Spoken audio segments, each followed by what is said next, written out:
Hey guys, Deslater Magic here. Remember when, I believe it was yesterday, I made a joke about, I can't wait to cover which cheater got kicked out of the Pro Tour now. Yeah, I wasn't joking. I didn't know about this at the time, but I just assumed it's a Pro Tour. Somebody was cheating at it. Okay, obviously more than one person was cheating at it, but one person got caught.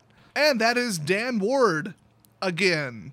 Oh, it's gonna be that kind of video. Dan Ward is a known cheater, absolute piece of shit. He likes to lie about stuff, misrepresent the board state, and try to sneak in stuff with semi-plausible deniability. Unfortunately, since he has a reputation for doing that, the judges were having absolutely none of it, and him and his entire team has been disqualified in round 7.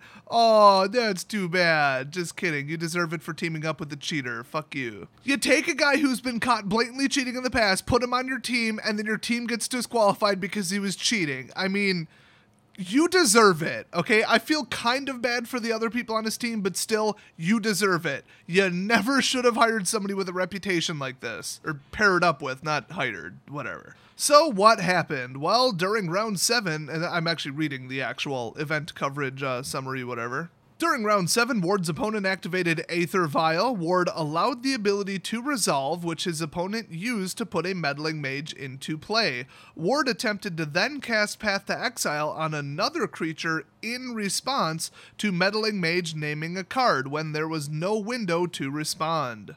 So you're probably thinking, okay, Meddling Mage says, as Meddling Mage comes into play, name a non-land card, not after it, not when. So it's very clear in how it's phrased.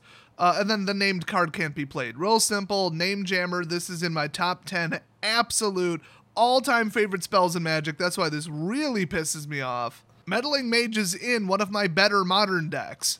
The card's like $10-15. Everybody knows what this card does. Everybody's seen it. I mean, this is not a surprise to anybody. The only surprise with Meddling Mage is that it hasn't been in a master set yet. Ruling number 1 on the card is, no one can cast spells or activate abilities between the time a card is named and the time that Meddling Mage's ability starts to work.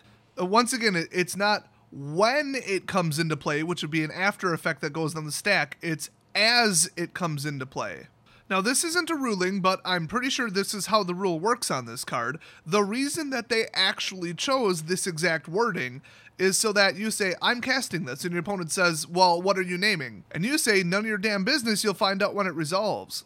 I can't believe this ruling is missing, which makes me kind of feel like I'm wrong, but I'm pretty sure I'm right about this. You don't have to name it until it's at resolution time. You don't have to put it on the stack with a name on it. That's why it doesn't say as you cast it, it's as it comes into play. So it has to already be resolving, but it's not an after effect. So it's like a middle speed thing. It's not really that complicated. I mean, you guys know that I studied to be a judge, or I should say, what the hell was it called? A rules something? I don't know. They probably got rid of that. But like, pro players should know more about the rules than even I do. And honestly, I don't think many of you would be confused by that very specific wording anyway. So it's very debatable and up in the air and an easy mistake that anyone could make, you might be saying. Let's read the rest of the statement. During the investigation, Ward argued he thought Meddling Mage's ability was a triggered ability upon entering play. However, after investigation, judges determined that Ward knew that Meddling Mage was not a triggered ability and that his statements to his opponent and the judges were attempts to undo his mistake of not casting Path to Exile in response to the Aether Vial activation. I mean, just think about it. Of course they're correct. I mean, even if you thought it was an ability on the stack, why wouldn't you respond to Aether Vial's activation when they said, here's what I'm trying to put on the field, and you're like, okay. Why wouldn't you then remove a different creature? Why would you wait for Meddling Mage's ability to go on the stack? I mean, I guess if you thought it worked that way and you wanted to see what they were naming. But what I'm thinking is he wanted to see if they were naming Path to Exile or not. And then if they named something more important, he would have Path to Exiled the Meddling Mage. But whether or not he thought that was the rule or not is, the hard part, although apparently it's not that hard, because to be perfectly blunt, the judges will give you the benefit of the doubt if what you're saying sounds reasonable and plausible, and it's a card ruling. I mean, you have to go to the rulings to know this. So if he's just like, I didn't know that, great.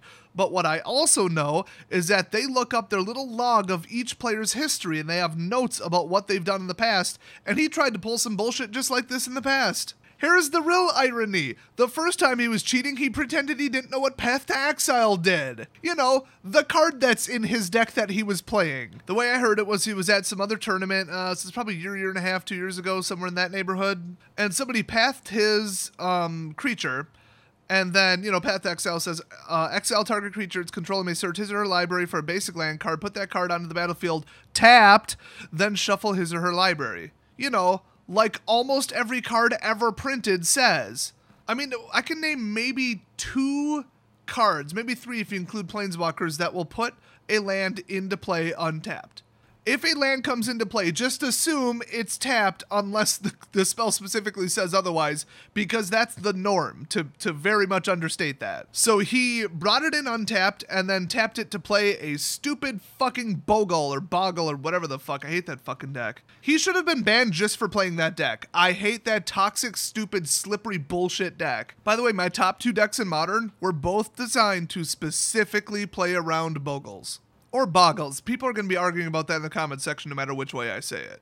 I mean, you can cast all the damn hexproof Bogles and this and that, protection from whatever. Doesn't matter. You can Bogle these nuts because I'm coming for that ass and I'm going to wipe your board one way or another. You think a Bogle is going to survive Killing Wave? Because I don't. What if I force you to sacrifice it? Uh-oh, that's zone moving and I don't have to target it. By the way, I'm totally joking. Bring whatever deck you want and whatever deck you think will win to like a GP or Pro Tour or a big tournament, because there's like big prizes on the line. It's not time to be polite and, oh no, people don't like my deck. Who gives a crap? Bring it to F&M, I hope somebody hits you in the face with a chair. So yeah, he was purposely forgetting how one of the most common cards in all of Modern and honestly Legacy as well works, and apparently at least now one of his decks plays the damn card, and in general, land doesn't tend to come in untapped. And everybody jumped to his defense after that when they're like, I know him, he's really nice. Yeah, well, all the cheaters are nice, okay? I'm sure they're lovely, charming people. That's how they catch you off guard. If they're acting like an asshole and they seem like the type of person that would cheat, you're gonna have just an absolute microscope on them the whole time they're playing. If you're nice to somebody, then you make a clear rules mistake, they're less likely to call a judge and be like, he's maliciously cheating, because they don't know what you're doing. I mean, you seem nice to them.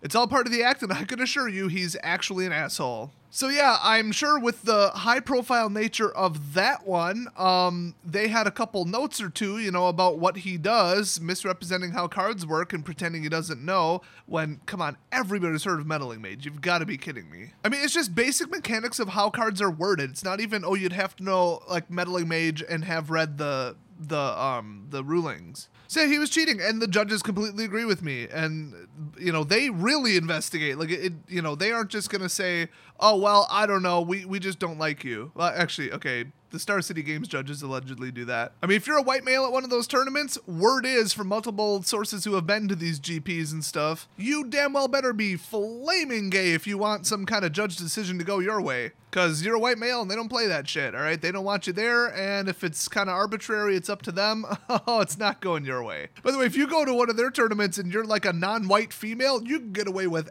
anything. You could tell them you'd forgot how a mountain works, and they'd be like, don't do it again, hun, and then like glaring at your white male opponent. But for judges who have some sense of decency, they usually look into this very carefully, ask around, ask people who are in the area, ask their opponent what their opinion is, you know, ask them like anything, if anything else happened that game, if they heard any rumors about the person doing this. I think he was just trying this tiny little, oh, I don't know, angle shoot rules violation that's real subtle. And you know, you do enough of those and you win consistently. That's why every single pro who wins really consistently, like top 8s all the time, they're cheating. Nobody's that good, and it's not even about skill at that point. It's about not getting mana screwed that many times, or pulling exactly what you need, or lying about a rule so that you have an advantage, so that you know ahead of time if they're going to name Path to Exile or not, so that you can make a more intelligent decision. That tiny little difference could be the difference between winning and losing, especially in Legacy and Modern. I mean, to a lesser degree in Standard, but with those one little slip up in your screwed ultra high power decks, oh boy, you need every little advantage. And if you keep giving yourself these little tiny advantages, like Fabrizio's shuffling technique that assured that he was never mana screwed. That's just enough to put yourself a couple percent above everybody, which is enough to just like sweep a tournament. I mean, you guys don't even understand what like a 45% advantage will do. So that's why nobody respects pro level Magic. There's constantly cheaters doing shit like this, and when they get caught, just nothing happens. They didn't say anything about he's banned for X amount or whatever. He's just disqualified from this tournament. This is the second time he's been caught cheating. Okay, even Wedge tweeted out on Twitter, "I have an idea," or something like that. I don't have it in front of me. 1 time caught cheating, 1 year disqualification. 2nd time caught cheating, lifetime ban. I absolutely agree with every word of that. He gets it, okay? Me and Wedge, we got our issues, okay? We don't like each other. I assume we've actually never talked. I mean, I can tell you I don't like him, but, I mean, he cuts to the chase. He tells it like it is some of the time, and he just doesn't, beat around the bush. He's like, this is bullshit. This needs to be fixed. Nobody should be getting away with this crap, that's real. So yeah, he should get a lifetime ban. I mean, both of these were all plausible deniability. No, fuck it. The guy's an asshole. He's a cheater. He's been caught twice. That's a pattern forming, okay? Maybe give him a 1 year ban this time, and then give him a lifetime ban if he's ever caught, misrepresenting a card again. Or a game stated pretending he doesn't know how ultra common cards work, or just this stupid shit, because he's gonna keep doing it. If he stops doing it, he's going to stop winning. It's really that simple. And that's why pro players cheat. They're like, well, I quit my job, I've got a couple sponsorships, and I'm making 30 grand a year. Okay, barely enough to live off of, which I know, ironically, I make like 10 grand less than that a year. But they got travel expenses and this and that. I'm just kidding. Wizards pays for the travel. Some of them even get an appearance fee. Wonderful. But you need that prize money. You gotta, top 16 or whatever to get even a grand? You need that prize money, or you gotta go back to working at Dairy Queen, okay? So you lose 1 or 2 tournaments, you're about to get deranked, you're about to lose all your benefits, you're like, okay, I gotta keep this up, I need money, I got bills to pay, and then you start these subtle little tiny cheats, little card manipulation, oh, I forgot the rules. And the Wizards obviously helps you cheat by giving you 3 freaking buys at the next tournament. Geez, could you rig it any harder, Wizards? Thanks for that. And then, suddenly you're winning all the time. Yay! And then you keep doing it and keep doing it and keep doing it, because as soon as you stop, you've got just the same odds as anybody else, and there's over 1,000 people there. So your odds of winning just went down the toilet. That's why, as I said, I could do all the math and distribution and graphs and probability within sigma levels and this and that. Or you could just look at Fabrizio's record and be like, yeah, nobody could do that. That's impossible. He had to have been cheating. And as it turns out, he was cheating. So that's why I say don't participate in pro-level Magic. Don't go to a GP. Don't waste your time. Don't watch it. Don't follow any of these assholes on social media. Just don't even waste your time. Just do what I do and pretend that pro-level Magic doesn't even exist.